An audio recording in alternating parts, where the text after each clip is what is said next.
Welcome into Talking Fitchburg, everybody, on this Friday, July 2nd, 2021. Thanks for tuning in on this Friday night. Okay, so obviously I'm wearing the same shirt as yesterday, so if you can put two and two together, I may have already taken off and started my vacay a little early, but we still got a new show for you here on Friday night, so I'm just saying. So put away the tears, bring out the smiles, and let's get started. Do you like that, Andrew? That's for you, buddy. We got a busy show coming up today. I'm surprised I didn't mess that up. Bike the Burg. We're going to take a look back at Bike the Burg. If you haven't joined on the challenge, this could be the perfect weekend to start. Plus, with Festival Speed next weekend, I want you to make sure you get signed up for it. So we're going to talk about that. Thad Schumacher will be here, break that down for us. Plus, we're going to check in with my friends over at the Department of Aid, Trade, Consumer Protection, and we're talking about elder abuse awareness, protecting seniors from fraud. Yes, want to protect you from any type of fraud, scams, you name it. We'll break it down on the top scams that is getting people here. So I want to keep everybody safe as we start this month of July out. Let's get to our headlines first. Burn permit regulations. Really important here. We started off with really dry conditions. We've been lucky enough to get some rain. We're drying up, but if we get another extended dry period, you still should know the burning restrictions here. This is from the city of Fitchburg Fire Department. Okay, here it is.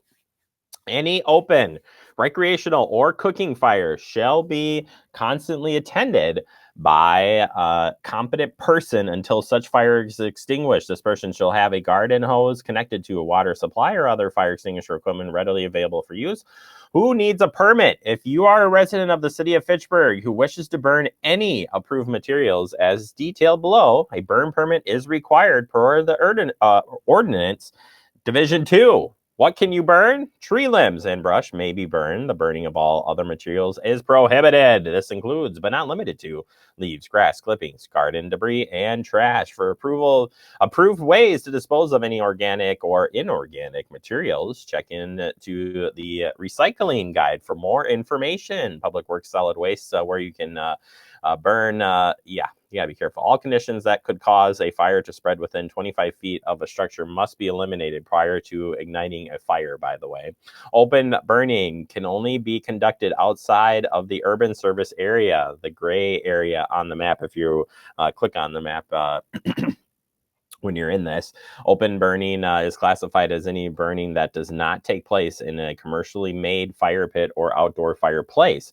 All open burning must be a minimum of 50 feet away from any structure. Recreational fires may be conducted inside the urban service area as long as a burn permit is obtained. Fires must be maintained in a commercially made fire pit for pits or outdoor fireplaces and must be 25 feet from any structure. So again, recreational fires may be conducted inside the urban service area, but you're supposed to get a burn permit to do so. So keep that in mind. To obtain a burn permit, contact our firehouse, any of those, 270-7050 or 270-7060. And request a burn permit. Burn permits are only issued on the day that you call and are only good for that day. So keep that in mind. You can't call ahead. You got to call for the same day. And guess what? Our fire departments, our houses, they're open all the time. So give them a call. And please check before you burn, especially with the DNR, because sometimes our fire department will cancel burn permits, and so will DNR. So we got to be safe on that. All right, Regional Transportation Plan 2050. Have you taken the public survey? Well, your time is running out. You need to get signed up for this, and especially if you want to have input on this transportation plan for 2050. You can head out there. You can see the information on your screen. This is being put on by the Greater Madison Regional Transportation Plan to identify a region intends to invest in transportation systems to accommodate current travel demands and future growth. So please take that survey so we can get your input and definitely get that information back, into future planning documents. All right, what is Crossing Bridges? Question mark? Well, it's an educational discussion group. It's going to be held at the Fitchburg Senior Center. This is for people who have mild memory loss, who are in the early stages of Alzheimer's disease, who are in the early stage of related dementia, or who have a primary care partner. Those are all part of this. Crossing Bridges can help people learn coping skills, enhance their family communication, and a whole lot of other great things. This will be coming in the month of August. Check that at the Fitchburg Senior Center site. All right, we got to take a quick break. Coming up next, we're opening up our guest, our digest segment, when we're going to be talking about Bike the Burg. It's next right here on Talking Fitchburg.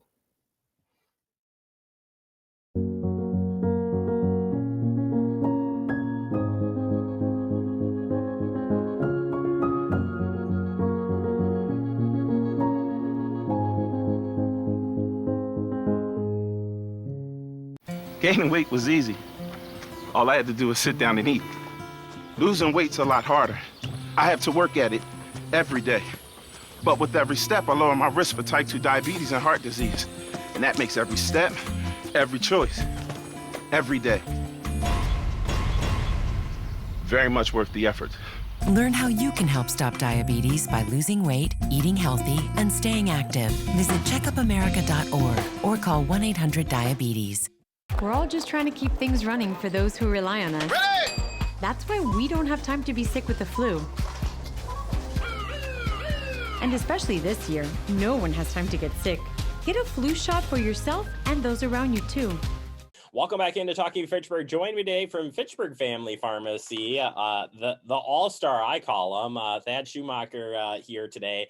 Thad, thank you for joining me. And first and foremost, thank you for everything you're doing. We had a chance to talk just a little bit here, but I was saying that I've just following everything you do for the community is something else. And what you've done with the COVID, getting the vaccines out, has just been just amazing. So thank you for what you do out there. And thank you for taking the time today to join me. Thanks for the kudos. We appreciate it. Like I said before, I have an awesome team and a vast amount of volunteers that helped us get this job done. And we're not completely done yet. So, keep us in your thoughts as we go out into the community and try just get that one more. So.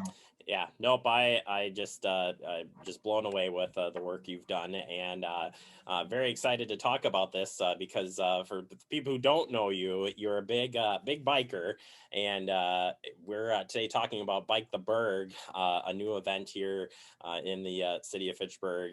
Tell us, what is Bike the Burg? Yeah, so Bike the Burg is an event that's going to last all summer. It's a chance to get involved with as a community to go out and ride. We have a beautiful infrastructure of cycling here in the city of Fitchburg. Not only do the residents of Fitchburg take advantage of that every day, but almost every cyclist in the area probably rides through Fitchburg on one of their long rides as they go south of town. And that is a very popular destination. So the city really wants to get people involved and get out and bicycle. This past year was a time when many people got their first bike or they got a new bike, and we want them to go out and use it now. And so this gives them an opportunity to do it as a community. The goal is to sign up and ride 150 miles before the end of September, if I remember correctly. So for us, Fitchburg Family Pharmacy, it was an easy decision to sponsor this event. It's right in our wheelhouse of community involvements and promoting health and fitness. It's important to get out there and move around. Yeah, absolutely. And Thad, for folks who've never taken a ride in Fitchburg on the trails, tell us about some of the trails, maybe some of your favorite ones. I mean, they're all pretty cool, I'll say that front, but for those biking out there, what would they see out there? Sure. So one of the best trails probably we have in Fitchburg is the Badger State Trail. It starts in the allied community as it kind of merges with the Southwest Commuter Trail, which is the trail that comes from like the Home Depot area into Fitchburg. And that trail goes over McKee Road and straight south, and is paved for about 5.5 miles. So it's a really nice place for people to go. A paved multi-use trail to go straight out there. It's fairly flat except for the bridge that goes over McKee Road. And that's a beautiful one. There's lots of scenery to look at on both sides as you head out of town. And then a lot of people just ride to the end of that and then turn around and ride their way back into town. So it's a good 10-mile ride, flat, and it's protected on both sides by trees. So when it's windy, it's very popular for cyclists who don't like wind. Yeah, wife and I learned that the hard way. We're out in the middle of nowhere and caught a 30-mile-an-hour wind coming at us, and it felt like we were walking with our bikes, even though we were pedaling. But that's a different story. As far as just the healthiness part of biking, there are a lot of benefits to biking. What would some of those be for somebody who's maybe just thinking about getting into that biking world? Sure. So definitely cardiovascular and low impact. So if you think of running, running is quite an efficient way to burn calories, but it's pretty hard on the knees and the ankles.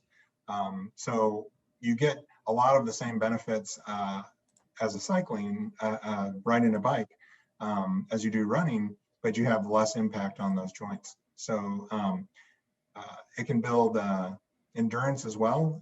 If you ride, say, 5 miles every day or 3 times a week for a week, and then the next week you go to 6 miles 3 times a day, pretty soon that 6 miles will be easy, and then you'll go to 10 miles, and then you just expand and expand, and basically the more you ride, the more endurance you build, both from a cardiovascular standpoint and a breathing standpoint, and it just allows you to go farther and do more. And then if you have any comorbidities such as like diabetes or high blood pressure, that exercise is just going to pay dividends on lowering your blood pressure, raising your good cholesterol, lowering your A1C if you're diabetic. And so there's just getting out and moving, and it doesn't have to be by bike, but that's my preferred method. It's just the health benefits are tremendous. Yeah, absolutely. And we got great trails. We've got the healthy part of it. From a small business standpoint too, a lot of trails lead and can get you in Fitchburg to a lot of places that you could drive. So if adding in that part, being that you are an avid biker, do you find yourself that you're like, well, I got to drop down to the store and get some milk, eggs, whatever. I could probably bike down there real quick and bike back. How does that work for folks here in Fitchburg? Is that pretty convenient? It is, and with the Fish Hatchery Road reconstruction, they're actually building a new bike path that goes all the way to the Beltline. So you have a bike path that goes from the Beltline into Madison, all the way through Fitchburg to City Hall, one bike trail, and then you have the other ones that go down into the woods and meet up at the roundabout. Unfortunately, this whole summer, the roundabout is torn up for a sewer project. But I think that you can still get around. They've worked really hard at trying to get all the detours pointed out so it's easy to get around still. But yeah, I mean, commuting around town to pick up, whether it's pick up prescriptions or pick up milk or drop off your mail, I think it's super doable.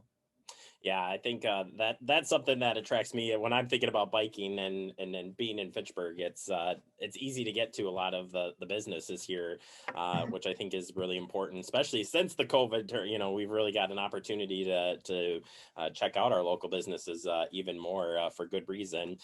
Finally, here, Thad, if people do want to get involved with the ride, learn more about it, where can people sign up for the challenge and get all this information?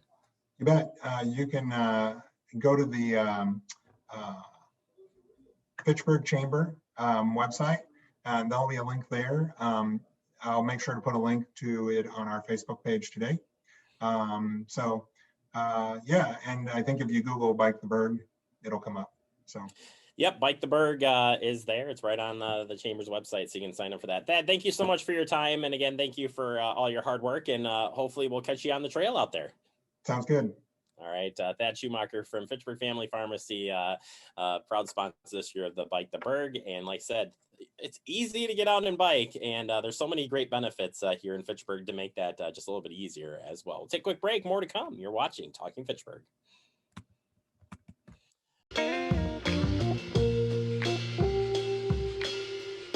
After you joined our family, it was like, I really do feel complete now.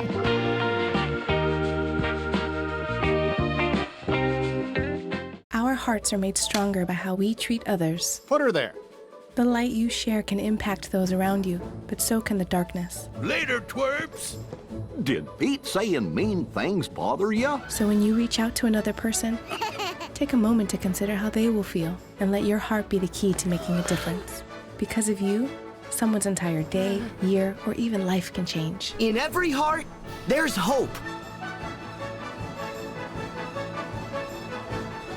Brandon met a girl on a dating app. He finally found the courage to ask her out. No answer. He started to panic. Was he being... Hey, sorry I didn't respond. I was driving. She must be a keeper.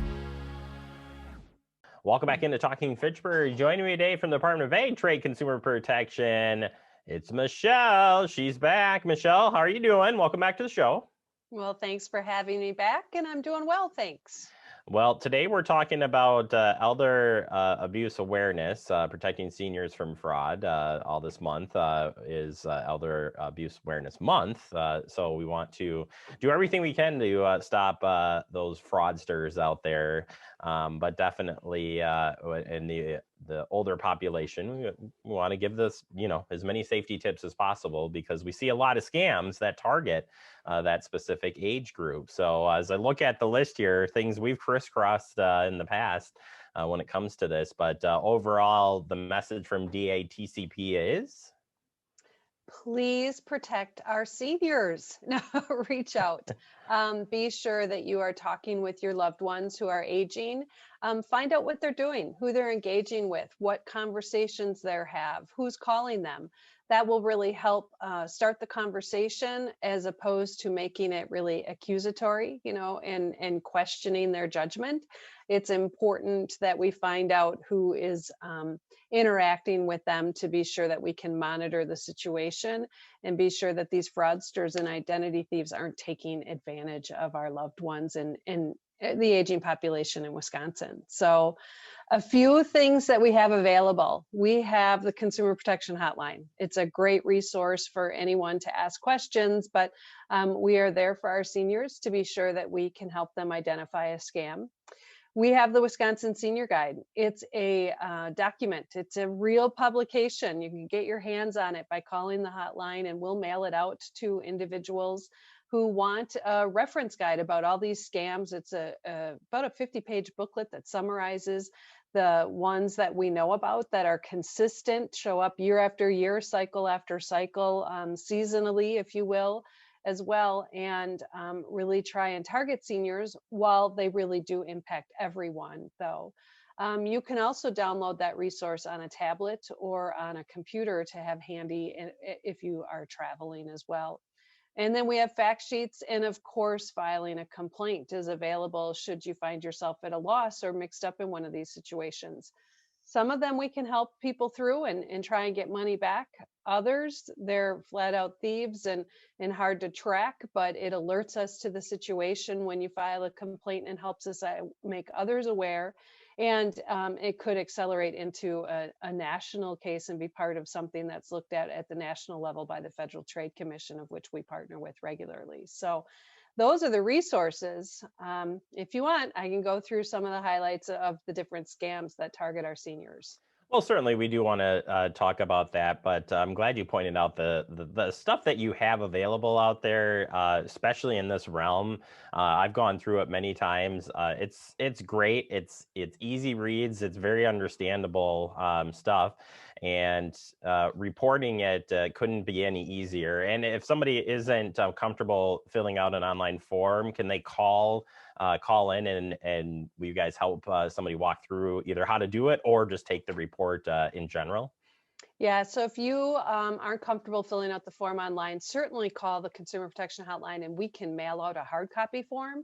It's going to be important that if there is any documentation, receipts, billing statements, maybe you received a mailer that has the information, that be attached in part of the complaint so we have whatever exists to follow on. But if you are in need of assistance, you're unable to fill out the form, or maybe it's just difficult to see or really be clear in filing your complaint, yeah, call the hotline. What will happen is we'll schedule an appointment for you to be able to get assistance from our staff to complete that complaint form as well. And maybe a friend or family member can help you out in filing that complaint. Certainly, you can file on behalf of other individuals if need be, if you have their authorization and permission to do so.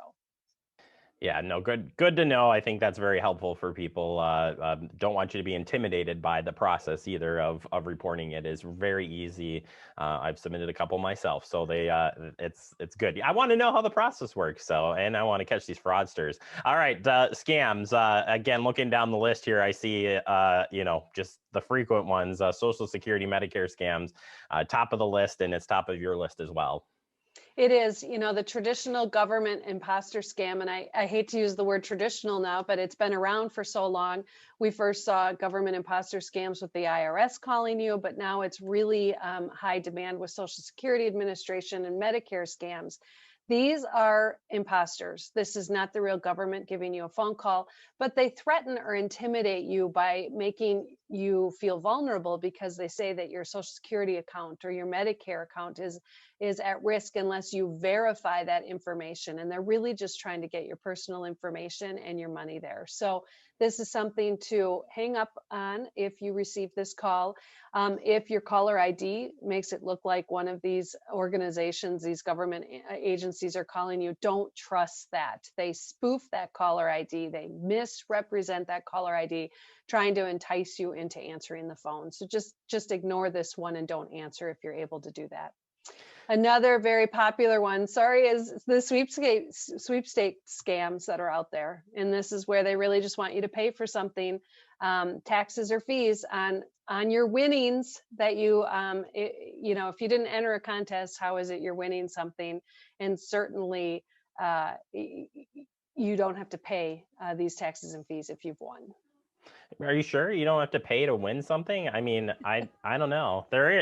We've got our classic raffles around here and stuff, but yeah, calling out of the blue for something you didn't sign up for, too good to be true, really stands out there. Tech support's a big one, and I know a few family members that have actually even been on the phone with these fraudsters. So this one stands out because technology is in everybody's hands, and computers, everything. So what scam should we look out for?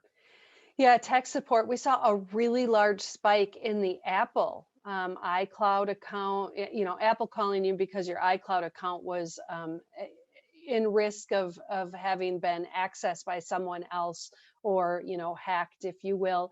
And that was newer because the traditional tech support scam we heard from was Microsoft calling, indicating that your computer had a virus, give them the caller access to the computer, pay a small fee, $3.95, if you will.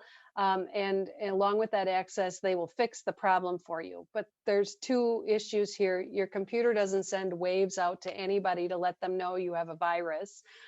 We need you to have your systems in place to be monitoring for those, your antivirus software. But the other thing is Microsoft and Apple, very large companies here that aren't making individualized phone calls to people doing personal support. So this is another business imposter scam really that's out there, and we need to just disregard that phone call again. And with the Apple, we saw great significant aggression with this, in that they would, if you answered, call repeatedly within an hour at a very high volume. And again, another scam that's just an imposter out there. Yeah, I just heard somebody recently around here who was getting the calls for an hour straight every 5 minutes. So it's still happening as we speak. So something you got to be on the lookout for sure. Quickly on the last two, the grandparent scam and romance scam. Grandparent scam, such a sad one, but they're hitting you. They're trying to catch you off guard, and I say hit it where it hurts, more or less on trying to fraud you. What does that scam look like? Yeah, grandparent scam is another. It's a scammer trying to act as your grandchild or a friend or family member, indicating that you are in some form of trouble and that trouble will need a financial assistance or solution. Really, that trouble can be that you have traveled and you have been mugged, and so you need medical assistance, or you've lost your ID and paperwork, so you can't get home, so you need assistance there. Medical attention, law enforcement assistance because of the mugging as well. So, but all of them, again, bottom line, you're going to need money immediately to be wired to you. And so that's what they're asking the grandparent for. But the biggest kicker with this one is to keep it a secret. The scammer who is acting like the grandchild or the friend or family member is indicating, I wasn't supposed to be doing what I'm doing that's caused this trouble. And I need you to keep it a secret from my parents because I'm going to get in so much trouble. So please don't tell anybody. That scammer's counting on that so that that grandparent will pay that money, wire that money there, and keep that individual out of trouble, if you will. The other one is the romance scam, and this is another financial scam in that you meet that loved one online. It's time to meet, the relationship is advanced and now you want to meet in person, but something comes up with this individual that they're going to need financial assistance. It might be that their business has fallen on hard times, so they can't afford the airfare. Maybe they have legal trouble or medical bills or something of that nature, and again, need financial assistance. The thing with the romance scam is it continues. Once you've paid, they find a new reason why they need money and another reason. And this has documented significant losses by individuals because the scam does continue and for a period of time until the individual gives up on it. Yeah, and that's the scary part of that one is it's still ongoing and still that not just the elder, but all age groups targeted on that one for sure. So scary stuff there. But as I always ask Michelle, you, like I said, you kind of already talked about the resources out there, but for people to find out on all, and you have the information and it's up to date to find the latest and greatest or to report something, where can they go? Yeah, to find out information on any one of these scams or get the booklet, call the Consumer Protection Hotline at 1-800-422-7128, or it's all on our website. You can download the individual fact sheets or the booklet, file your complaint there, and that is at DATCP.wi.gov. Michelle, always a pleasure having you on here. Great information, and we'll hope to have people reporting these to you, and hopefully we can stop just another scam from happening. Sounds great. Thank you. You bet. Thank you. We'll take a quick break. More to come. You're watching Talking Fitchburg. See on page 4 that the projections need to be blood. Next Thursday? Seriously? Thursday? Can't do that. This is really inconvenient. I have yoga that day. I have no time for this. So. I can't do Thursday, but I can do Friday. Disasters don't plan ahead. You can. Talk to your loved ones about how you're going to be ready in an emergency. Don't wait. Communicate.